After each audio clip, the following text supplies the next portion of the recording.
വളരെ പ്രധാനപ്പെട്ട ഒരു ടോപ്പിക്കാണ് നമ്മൾ നോക്കാൻ പോകുന്നത്. രസതന്ത്രം നിത്യജീവിതത്തിൽ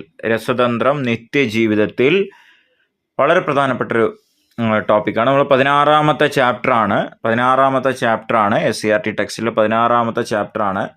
അപ്പോൾ എന്താണ് രസതന്ത്രം നിത്യജീവിതത്തിൽ? ഈ ടെക്സ്റ്റിലെ കാര്യം മാത്രമേ നമ്മളിതിൽ പറയുന്നുള്ളൂ. 19ാം നൂറ്റാണ്ടിൽ മനുഷ്യൻ്റെ ശരാശരി ആയുസ് കേവലം 35 വർഷം മാത്രമായിരുന്നു. എന്നാൽ ഇന്ന് വികസ്വര രാജ്യമായ നമ്മുടെ രാഷ്ട്രത്തിൽ പോലും, നമ്മുടെ രാഷ്ട്രം ഒരു വികസ്വര രാജ്യമാണ്, ഇവിടെ 60 വയസ്സിന് മേലെയാണ്. ഇതിന് കാരണം എന്താണ്? ശാസ്ത്രത്തിൻ്റെ പുരോഗതിയാണ്. ഏതൊക്കെ രംഗങ്ങളിലാണ് ശാസ്ത്രം ഇത്തരത്തിൽ അത്ഭുതകരമായ നേട്ടം കൈവരിച്ചിരിക്കുന്നത് എന്നാണ് അതിൽ ചോദിക്കുന്നത്. ആരോഗ്യം, വ്യവസായം, ഭക്ഷ്യോൽപാദനം, ബഹിരാകാശം, പാർപ്പിട നിർമ്മാണം, അങ്ങനെ ഒരുപാട് മേഖലകൾ അതിൽ പറയുന്നുണ്ട്. ഇനി നോക്കുക, പ്രകൃതിയിലെ പ്രാഥമിക ഭക്ഷ്യ ഉൽപാദകർ ഹരിതസസ്യങ്ങളാണെന്ന് അറിയാലോ. അതിന് പ്രധാനപ്പെട്ട കാരണം അതിൽ ഹരിതകമുണ്ട്. അപ്പോൾ അവിടെ ഒരു പ്രോസസ്സ് നടക്കും. ആ പ്രോസസ്സിൻ്റെ പേര് പ്രകാശ സംശ്ലേഷണം എന്നാണ്. ഫോട്ടോസിന്തസിസ്, പ്രകാശ സംശ്ലേഷണം. ജലവും കാർബൺ ഡയോക്സൈഡും പ്രകാശത്തിൻ്റെ സാന്നിധ്യത്തിൽ ഗ്ലൂക്കോസ് പ്ലസ് ഓക്സിജനായി മാറുന്നു. രാസവളങ്ങളും കീടനാശിനികളും ഉപയോഗിച്ച് ഭക്ഷ്യോൽപാദനം വർദ്ധിപ്പിച്ചു. രസതന്ത്രം തന്നെയല്ലേ ഈ നേട്ടത്തിന് കാരണം? ശരിയാണല്ലോ അല്ലേ? അപ്പോൾ രാസവളങ്ങളും കീടനാശിനികളും ഉപയോഗിച്ച് ഭക്ഷ്യോൽപാദനം വർദ്ധിപ്പിച്ചു. അതുകൊണ്ട് ജനങ്ങളുടെ ആയുർദൈർഘ്യം കൂടാൻ തുടങ്ങി. അന്ന് 30-35 വയസ്സൊക്കെ ആയിരുന്നു. ഇപ്പോൾ അത് 60-ന് മുകളിലായി. എല്ലാവർക്കും ഭക്ഷണം ലഭിക്കുന്നു. മെഡിക്കൽ രംഗം നോക്കുക. മെഡിക്കൽ രംഗങ്ങളിൽ ഒരുപാട് കാര്യങ്ങൾ അതിൽ പറയുന്നുണ്ട്. നമുക്ക് വേണ്ടത് ഓരോന്നിൻ്റെ രാസപദാർത്ഥം എന്താണെന്ന് നമുക്ക് നോക്കാം.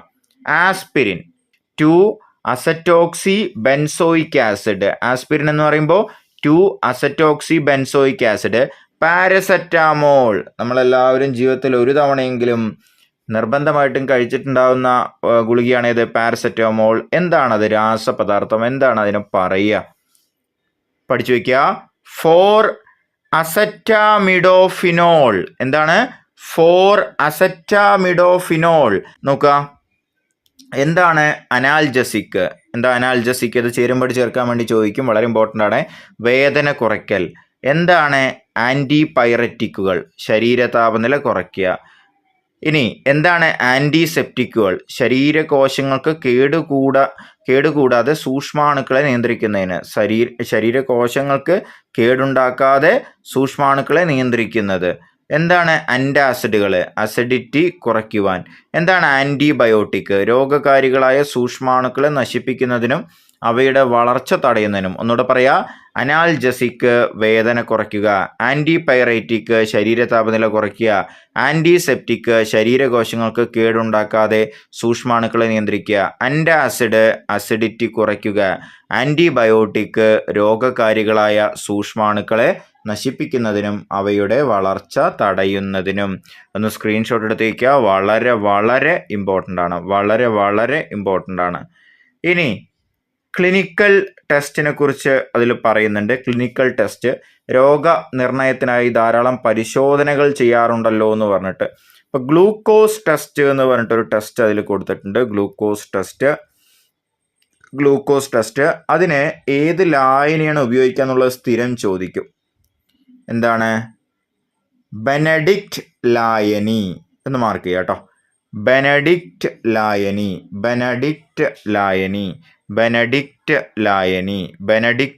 ലായനി. ഇപ്പോൾ ലായനിയിൽ ഗ്ലൂക്കോസിന് തിരിച്ചറിയാൻ വേണ്ടിയിട്ടാണ് ഇത് ഉപയോഗിക്കുക. അടുത്തത് പ്ലാസ്റ്റിക്കുകൾ. നമ്മൾ ഒരുപാട് ഉപയോഗിക്കുന്ന വസ്തുക്കളാണ് പ്ലാസ്റ്റിക്. എന്തുകൊണ്ടായിരിക്കും നമ്മൾ പ്ലാസ്റ്റിക് ഉപയോഗിക്കുന്നുണ്ടാവുക? ഒരുപാട് കാരണങ്ങളുണ്ട് അല്ലേ? അതിന് ലഭ്യത വളരെ കൂടുതലാണ്. പ്ലാസ്റ്റിക് എന്നുള്ള സംഭവം വളരെ ചീപ്പായിട്ട് കിട്ടും. പൈസയൊക്കെ വളരെ കുറച്ച് കൊടുത്താൽ മതി. പിന്നെ അതേപോലെ തന്നെ ഒരുപാട് കാലം ഉപയോഗിക്കാൻ പറ്റുന്നതാണ്. വെയിറ്റൊക്കെ വളരെ കുറവാണ്.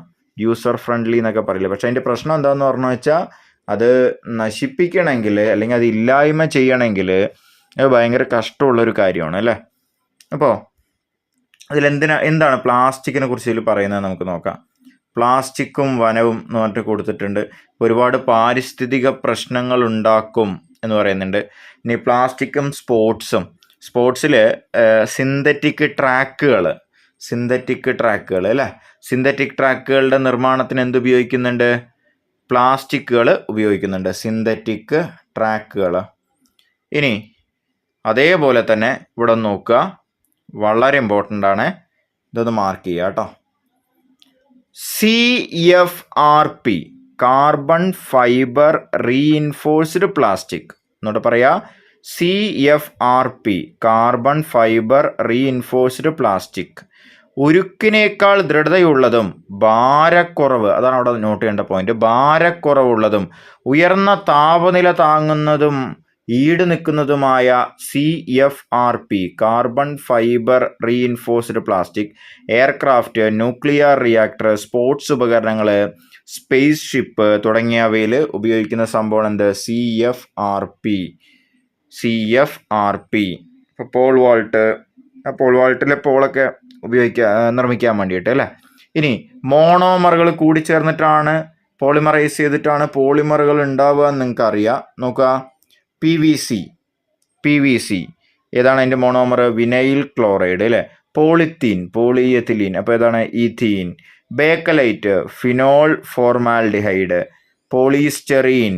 പോളിസ്റ്ററിൻ്റെ എന്നൊക്കെ നമ്മൾ പറയില്ലേ, സ്റ്റെറീൻ.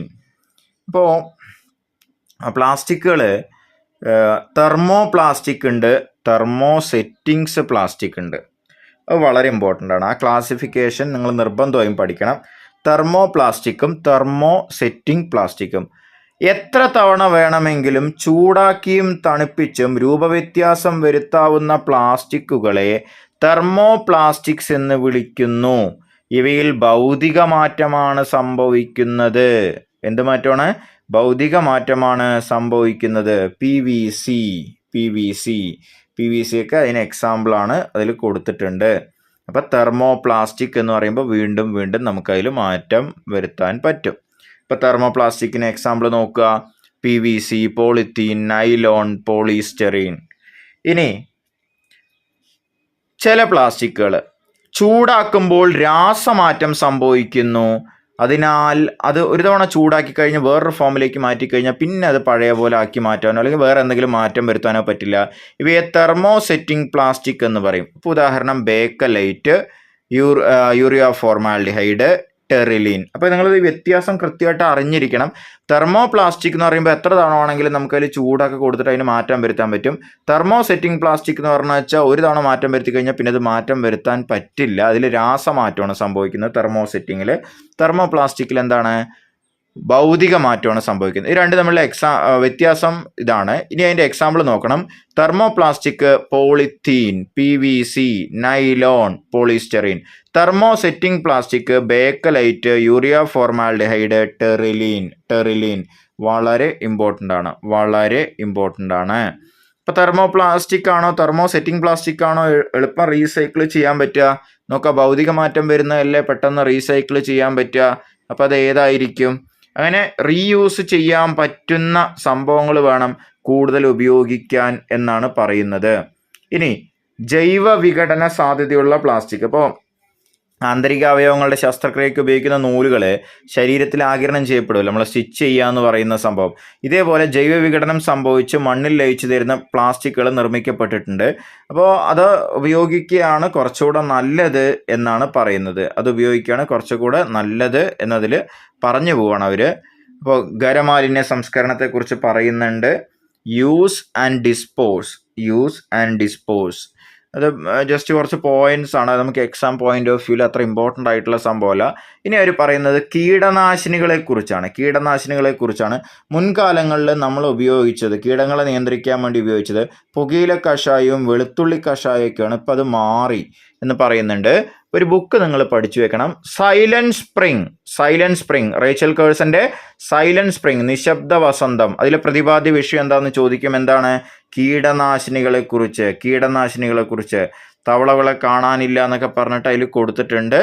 അപ്പോൾ അത് വളരെ ഈ കീടനാശിനികൾ എന്ന് പറയുമ്പോൾ വളരെ മോശമായിട്ടുള്ള രീതിയിൽ ബാധിക്കുന്ന ഒരു സംഭവമാണ്. അതിനെക്കുറിച്ച് അതിൽ പറയുന്നുണ്ട്.